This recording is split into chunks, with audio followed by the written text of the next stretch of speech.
की तरफ से इनका लिखा हुआ है कि अपने ही खून से लिखी है चिट्ठिया आ जाएं। ये भजन उस समय का है।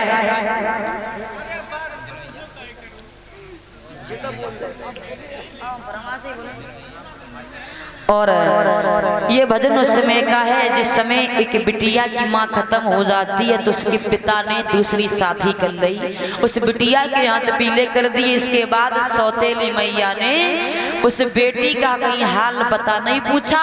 ससुराल वाले जो थे वो बिटिया को बड़ा दुखी करते हैं, कहीं दहेज के पीछे कहीं माँ के पीछे, कहते हैं पैदा होती अपनी माँ को खा लिया। जब बिटिया के पड़ोसी भैया घूमने के लिए गया तो उस बिटिया ने अपने पिता के हाल चाल पूछे, बोले हमारी सौतेली मौसी आ गई इसलिए मेरा मायका छूट गया है। तो आज वह बिटिया अपने पिता के लिए एक खत लिखने लगी, उस पेन नहीं मिला तो बिटिया को जब स्याही नहीं मिली है तो अपने ब्लेड से उसने हाथ को काट लिया और अपने खून से उस पत्र में लिखने लगी है। रोके क्या लिखा है भैया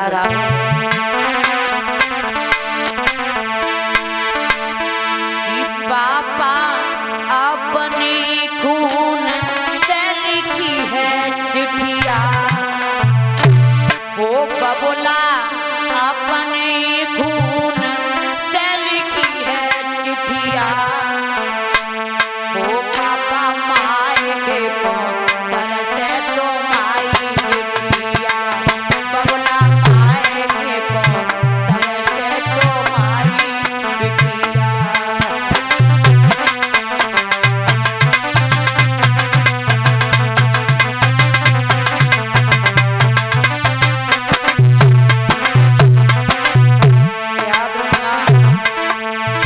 लड़की का एक जीवन ऐसा होता है जैसी धान की पौध होती है, किसी खेत में धान की पौध बही जाती है, किसी में उखाड़ के लगा दी जाती है। उसी तरह से एक लड़की का भी जीवन होता है, किसी के आंगन में अपने जन्म को लेती है, किसी के आंगन में जीवन को त्याग देती है। काश लड़कियों के भी हिस्से में ये माँ बाप अगर आ जाते। लड़की कहती है भैया माँ बाप के घर में तू भी रहता है हम भी रहते हैं, लेकिन तेरा अधिकार सब कुछ है, माँ बाप पर भी है खेती पर भी है, लेकिन मेरा अधिकार क्यों नहीं है। महाराज उस लड़की ने रो रो के बताया कि अगर मेरी आज मेरी माँ होती तो आज हम ये सास और ससुर के ताने नहीं सुनते।